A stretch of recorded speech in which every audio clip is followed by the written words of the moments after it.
casser quelques clichés et de permettre à ceux que cela intéresse de se renseigner correctement sur les sujets de l'Égypte ancienne.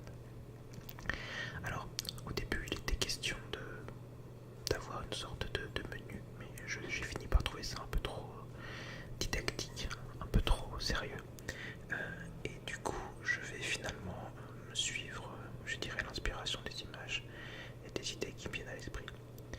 Alors, quand on commence par l'Égypte ancienne, en fait, et quand on veut commencer à casser plus ou moins quelques clichés, on va systématiquement se heurter à deux choses. La première est assez ancienne et concerne les clichés de l'Égypte ancienne qui ont été véhiculés notamment soit par les tableaux, la peinture, et puis plus tard et plus proche de nous, par le cinéma. La vision de l'Égypte ancienne telle qu'elle est présentée dans les films est au mieux erronée et au pire totalement fantasmagorique. Ce qui ne veut pas dire qu'on ne peut pas prendre de plaisir à voir un film inspiré de l'Égypte ancienne qui soit une pure invention, mais il ne faut pas mélanger, je dirais, ce qui est de l'ordre du pur fantasme et ce qui est de l'ordre de la réalité. Alors, pour commencer déjà, ah oui, et puis j'oubliais également le second pôle d'erreurs potentielles qui sont la foison de complotistes qui fourmillent également sur YouTube.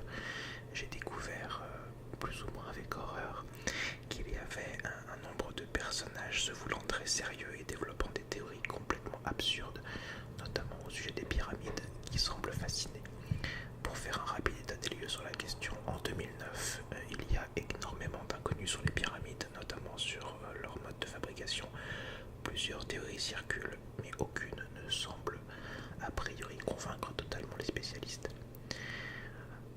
Ensuite, il y a la religion égyptienne, je dirais, qui est le point sur lequel il y a le plus de fantasmes, de projections et surtout d'erreurs même, d'analyse et d'instruction. La plupart du temps, on a tendance à voir la religion égyptienne comme une religion monothéiste, polythéiste. Une religion polythéiste parce que nous sommes habitués, dans notre contexte occidental, à envisager le polythéisme comme pouvaient le faire les Romains, les Grecs, les Celtes, plus tardivement les peuples nordiques, et parce que notre vision du polythéisme est justement très inspirée de notre héritage gréco-romain, à savoir une mythologie qui est entière, continue, qui s'est construite au fil des siècles. Alors, il y a des points communs avec l'Égypte ancienne. Déjà, il faut voir que que les mythes égyptiens sont nés à une époque qui était très antérieure, par exemple, aux mythes grecs, presque 1000 à 1500 ans. Alors, il n'est pas question que je fasse un cours sur l'histoire égyptienne, mais pour résumer, l'unification de l'Égypte, c'est à peu près 3e millénaire avant Jésus-Christ. À cette époque-là, donc, on a la première mise en place d'un gouvernement unifié sur l'ensemble du territoire égyptien, donc la haute et basse Égypte. Pourquoi j'en parle vis-à-vis de la religion? C'est parce qu'en fait, à l'origine, chaque ville a son propre dieu. Chaque ville a sa divinité et chaque ville a plus ou moins son mythe de création du monde. Dans l'uniformisation de la religion égyptienne et dans cette espèce de création de mythes anciens, on a l'idée d'unifier politiquement également et culturellement le domaine et le territoire en donnant des dieux, une hiérarchie, etc. Ce qui veut dire qu'en fait, dans la mythologie égyptienne va se refléter intégralement la politique de l'époque. Les dieux qui vont être prééminents sont les dieux des villes qui ont pris une domination certaine sur les autres. Et ça va donc effectivement influer sur la façon dont la mythologie égyptienne va se construire. On retrouvera ça jusqu'à la fin de l'Égypte indépendante, jusqu'à l'époque des Ptolémées, donc 4e au 1er siècle avant Jésus-Christ, où les Grecs vont amener leur propre dieu, mais aussi les mélanger aux dieux égyptiens. Et cela va refléter aussi une certaine hiérarchie, puisque par exemple, Sarapis, qui était un dieu d'inspiration hellénique, mais qui mélange également des attributs égyptiens, va être vécu comme une forme d'unification des cultures.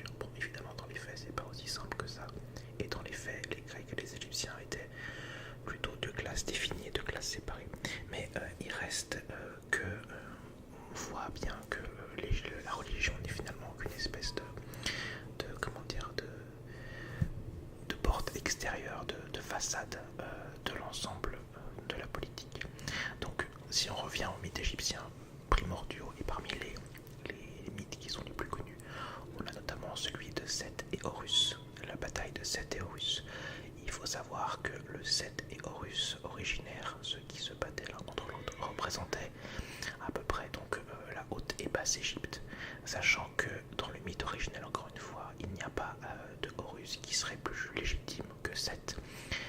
Il y a une bataille qui a commencé sans que l'un ou l'autre des deux protagonistes ne soit considéré comme bon ou mauvais. Et de fait, le jugement qui est rendu par la suite dans cette affaire n'est finalement qu'une émanation de la justice telle qu'elle était conçue en Égypte à l'époque. Plus tard, bien plus tard, au Nouvel Empire, on va avoir une nouvelle fusion avec un nouvel Horus, avec un nouveau Seth, et avec également l'apparition d'autres dieux comme Osiris, Isis. Ils n'ont pas apparu à cette époque, bien entendu, mais ils ont été absorbés dans le mythe commun. À partir de là, on ne va pas modifier les anciennes légendes, on va les intégrer. Elles vont prendre un sens nouveau, elles vont prendre un éclairage nouveau, mais sinon, ce sont toujours les mêmes qui sont étendus.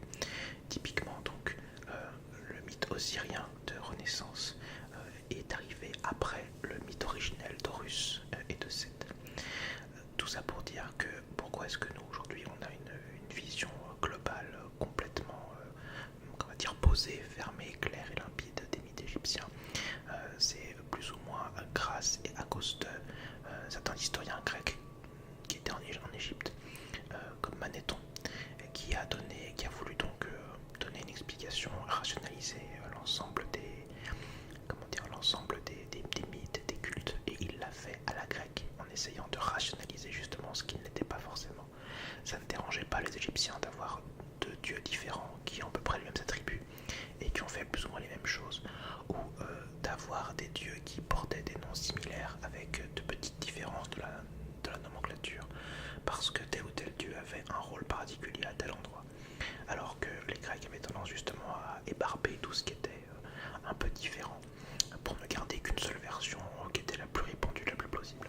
Aujourd'hui, quand on ouvre un livre de contes ou de légendes à destination des enfants ou des adultes, on a souvent une vision qui est complètement lissée de ces religions et de ces cultes, qui évidemment ne sont pas représentatifs de la richesse ou de la construction mentale qu'avaient les Égyptiens de leur propre culte. Il faut voir également que certains dieux sont des constructions quasiment spontanées. Par exemple, le dieu Amon, qui est également très connu, était le dieu de Thèbes. Et Thèbes a eu effectivement, à une période donnée, a pris l'hégémonie sur l'ensemble du monde religieux en Égypte. Et de fait, Amon est devenu le dieu le plus important, qui plus tard a été fusionné avec Ra, le dieu solaire, pour devenir Amon-Ra.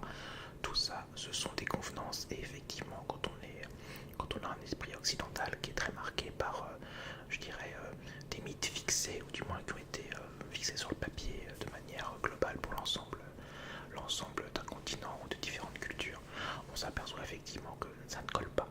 Ça ne colle pas, c'est pour ça de fait que très souvent il vous arrive d'avoir des livres qui parfois disent des choses contraires ou qui s'inspirent les uns des autres. À partir de là, est-ce que c'est vraiment grave quand on s'intéresse à la mythologie égyptienne d'avoir cette vision un petit peu fermée, un petit peu terminée en fait et lissée des mythologies et des légendes égyptiennes? Ça dépend. Si vous êtes un chercheur et si vous faites de la recherche en théologie de l'ancienne Égypte, effectivement ça posera souci si vous vous contentez des clichés. Si en revanche vous voulez uniquement vous en servir comme inspiration pour des histoires, des jeux de rôle, ou juste pour votre propre plaisir, après tout c'est une histoire comme une autre, un conte comme un autre, et même dans les contes européens, on a des histoires qui sont très connues, la Blanche-Neige ou Cendrillon, et qui en fonction des auteurs ont des issues, des versions différentes. Alors non, ça n'est pas vraiment un problème.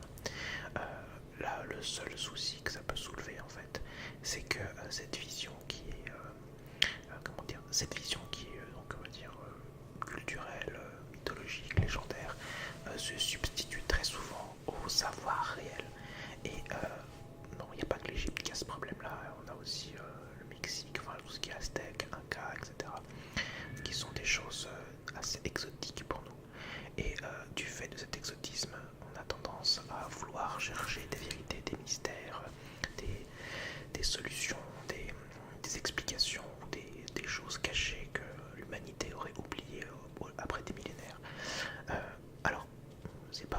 surprise pour personne, mais la religion est éminemment politique, elle l'a toujours été, et je suppose que le premier chaman dans sa première grotte au néolithique, qui s'est rendu compte du pouvoir qu'il pouvait obtenir sur ses ouailles en dispensant son savoir et son interprétation du monde spirituel, a très vite compris qu'il devait effectivement avoir, qu'il y avait un pouvoir à retirer de tout cela. Donc qu'on y croit ou qu'on n'y croit pas, c'est pas tellement la question. De facto, il y a une dimension politique à la religion qui ne doit jamais être occultée quand on aborde l'histoire de telle ou telle religion, quelle qu'elle soit, même le polythéisme. Et au niveau de l'Égypte ancienne, on a d'autres mythes qui se sont fixés au fil des ans, par exemple le mystérieux Akhenaton et sa religion monothéiste, qui est vue très souvent comme un précurseur du monothéisme ou ce genre de choses. Alors il faut savoir, encore une fois, c'est une interprétation qui est purement occidentale. Là encore une fois, on a un personnage qui est très mal connu, dont on a quelques faits reconstitués. Il faut savoir que c'est quand même un pharaon dont le nom a été conspué, effacé, dont les derniers suivants, même après sa mort, étaient vus comme des gens miscibles, pour la bonne et simple raison que Akhenaton a voulu substituer le culte d'Aton, disque solaire, à tous les autres cultes. Ce qui veut dire bien que tous les autres prêtres de tous les autres cultes se sont retrouvés du jour au lendemain plus ou moins mis à la porte ou devenus inutiles. Et c'est clair qu'à Thèbes même, où se trouvait le culte d'Amon, on doit imaginer sans trop se tromper que l'ensemble d'un clergé qui avait le pouvoir sur une grande partie de l'Égypte et qui avait des privilèges, des ressources, des terres, se retrouver spolié de tout ça du jour au lendemain, ça ne doit pas faire spécialement plaisir. Donc tout ça pour dire que la réalité du pouvoir en fait se cache toujours derrière certaines décisions religieuses, notamment en Égypte. On a une répercussion qui peut aller jusqu'à très loin, puisque, alors déjà, quand on imagine également, quand on revient sur les clichés sur l'Égypte, on a notamment le cliché qui concerne Cléopâtre, qui est une reine égyptienne. Voilà. Bon, il faut savoir que Cléopâtre, je pense qu'aujourd'hui ça commence à se savoir un peu, était d'origine macédonienne, donc de lignée grecque, et c'est Cléopâtre VII d'ailleurs, il y en a eu 6 autres avant elle. Cléopâtre VII donc était la seule, a priori, de ce que j'en sais, mais je me trompe peut-être, qui avait appris l'égyptien, la langue du peuple. Les autres souverains, les Ptolémées, donc descendants de Ptolémée l'Élagide, étaient les souverains de culture grecque qui effectivement régnaient avec les apparats égyptiens en partie, qui ont beaucoup hellénisé le pays tout de même, mais qui faisaient partie d'une élite qui ne se mélangeait pas aux autochtones, donc les Égyptiens, qui eux-mêmes, s'ils voulaient accéder aux plus hautes fonctions, avaient en général plutôt intérêt à s'helléniser, quitte à changer de nom et à prendre des noms grecs. Donc voilà, encore un mythe qui peut-être s'effondre pour vous, je ne sais pas. Ce qui est important de savoir en fait, par exemple, c'est qu'on ne peut pas mélanger toutes les idées reçues, toutes les images qu'on a sur l'Égypte en un seul salmigondis. Pourquoi ? Si on prend juste Cléopâtre et les pyramides par exemple, qui sont deux des figures les plus connues de l'Égypte ancienne, il y avait à peu près 2500 ans qui séparaient Cléopâtre des pyramides, ce qui veut dire qu'il y avait plus d'espace entre Cléopâtre et les pyramides qu'entre nous et Cléopâtre aujourd'hui. Donc on imagine bien qu'il devait y avoir un fossé culturel immense entre les Égyptiens de l'ancien empire qui ont bâti les pyramides et ceux qui étaient à moitié hellénisés ou du moins occupés par les Grecs et puis après par les Romains au 1er siècle après Jésus-Christ. Tout ça c'est juste une question de remise en perspective, parce que du coup quand on a ces connaissances, s'intéresser aux religions égyptiennes, aux cultures égyptiennes devient beaucoup plus passionnant.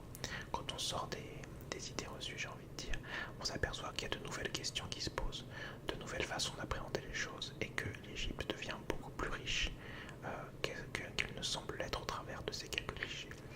Là par exemple je vois les images qui défilent depuis tout à l'heure, et j'ai choisi particulièrement de montrer des images du désert parce que moi j'aime bien le désert, mais il faut savoir que c'est absolument pas c'est ça aussi, c'est une idée reçue là. L'Égypte est un pays de sable et de désert. Alors oui, effectivement, sur l'ensemble de sa superficie aujourd'hui c'est le cas, mais l'Égypte, elle est née, on le voit un peu d'ailleurs ici au loin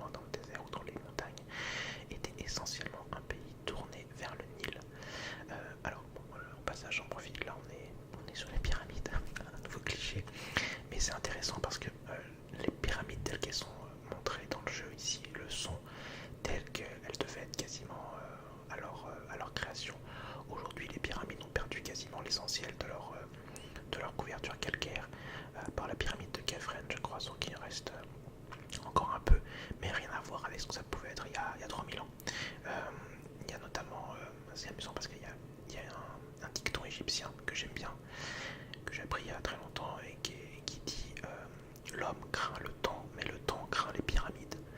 Et c'est vrai que quand on voit ces constructions, bien qu'elles aient été extrêmement abîmées par le temps, très, très dégradées, elles sont toujours là. Et ça fait quand même 5000 ans, presque 5000 ans qu'elles sont toujours debout. 5000 ans à l'échelle d'une vie humaine, c'est assez difficile d'imaginer. Voilà tout ce qui nous sépare des gens qui ont posé ces pierres. Donc oui, à l'origine ces pyramides, elles étaient couvertes de plaques de calcaire, et au moins pour les deux grandes, on sait qu'elles devaient être assez blanches, très blanches, et que du coup, en plein soleil, ça devait donner quelque chose d'extrêmement aveuglant et de difficile à regarder.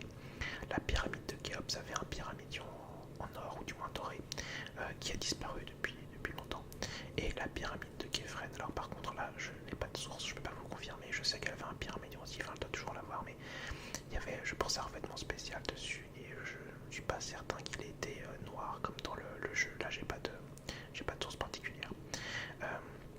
Donc au passage, là, je vois que quand on est dans les clichés, on va rentrer dans une pyramide, je crois que c'est celle de Képhren, donc la deuxième en taille, même si paradoxalement, elle a l'air d'être plus grande que la pyramide de Khéops. C'est uniquement parce qu'elle est montée elle est construite sur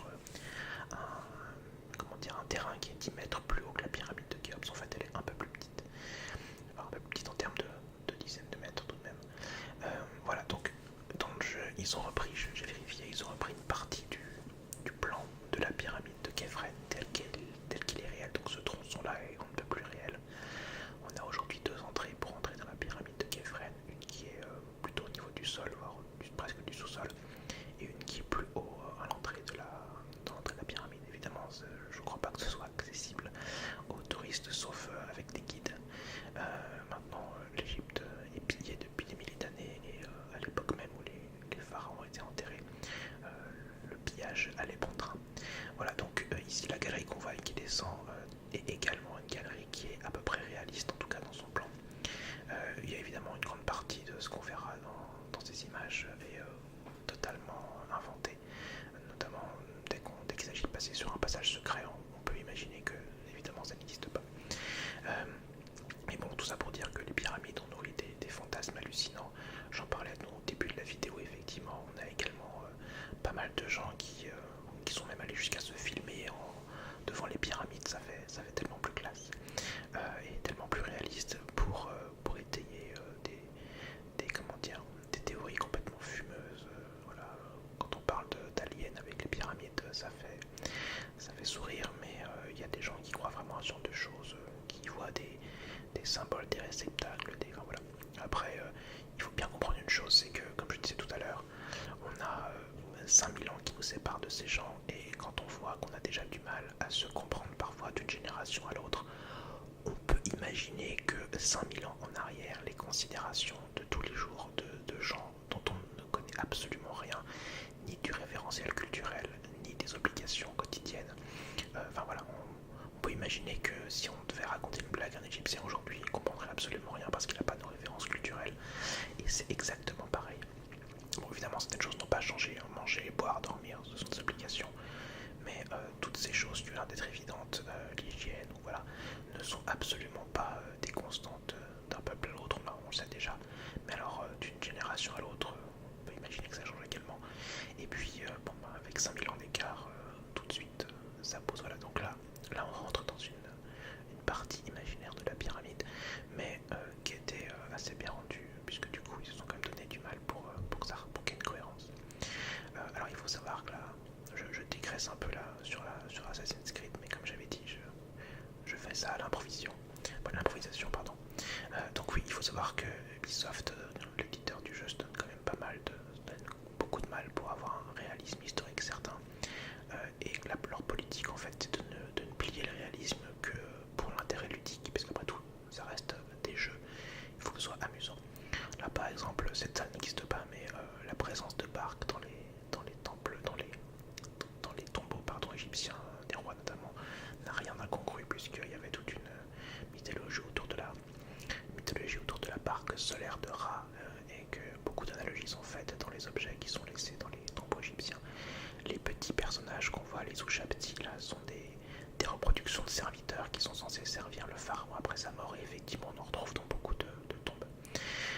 Bon, en revanche, les pièges, les choses comme ça, je pense que c'est du pur fantasme, quand bien même des gens auraient voulu créer des pièges à base de sable et de pierre et de poulies il y a 5000 ans. Il y a quand même très peu de chances que ces pièges soient encore actifs de nos jours, ou qu'ils aient jamais fonctionné d'ailleurs, puisque la plupart des pyramides, des temples, enfin pyramides je sais pas, mais les temples en tout cas dans la vallée des rois, ont tous plus ou moins été violés un jour et donc pillés. C'est rarissime quand on tombe sur une tombe qui n'a pas été pillée. Bon, comme quoi le vol est une activité qui a toujours été productive. Voilà, donc pour revenir donc à l'origine sur les clichés des pyramides, notamment sur les pyramides, ce qui est intéressant, c'est que quand on parle de pyramides, on parle des 3 grandes pyramides, Khéops, Képhren et Mykérinos, qui sont aujourd'hui actuellement à côté du Caire, pour pas dire dans le Caire, puisque si vous allez en Égypte un jour, ne comptez pas faire un long voyage dans le désert pour l'atteindre. C'est la banlieue du Caire, et il y a toute une zone semi-désertique qui est préservée autour des pyramides et du Sphinx. Mais en fait, la ville s'est étendue tout autour, donc effectivement, chaque fois que vous avez une belle vision des pyramides, avec au milieu du désert, c'est un angle de vue qui est toujours le même et qui permet d'éviter de voir la ville derrière. Bon, c'est pas plus désagréable que ça de voir la ville derrière, c'est amusant de voir le Caire plongé dans l'ombre des pyramides. Mais voilà, encore une vision un peu fantasmée. Donc je disais, on pense aux 3 pyramides, alors qu'en fait il y en a beaucoup plus, il y a des centaines de pyramides. Un peu plus au sud encore, il y a les pyramides de Snéfrou, qui sont plus anciennes, plus anciennes je crois, qui sont les premières pyramides qui ont été élevées, et qui de fait, enfin il y a 3 pyramides d'ailleurs, plus anciennes, une est en assez bon état, l'autre est connue parce qu'elle a une forme rhomboïdale, c'est-à-dire que elle n'a pas tout à fait la forme d'une pyramide, en fait elle est brisée au milieu de son angle est brisé en milieu, et elle est déterminée avec un angle plus aigu je crois. Bon, les mathématiques c'est vraiment fort. Bref, et on a également des pyramides beaucoup plus petites qui ont été construites par la suite. On a des pyramides également en Nubie qui témoignent, on va dire, de l'influence de la culture égyptienne sur la province sud de Nubie.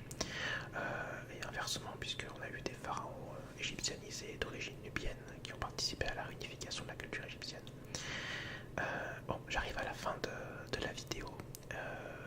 Finalement, j'ai réussi à tenir le temps. J'espère que je serai audible et compréhensible. Et puis voilà, donc j'espère que vous êtes endormis depuis un petit moment. Et si c'est pas le cas, donnez-moi votre avis sur la qualité du son, de l'image, de la prononciation. C'est un peu un crash test cette vidéo. Et j'espère qu'il y a au moins quelques personnes à qui ça aura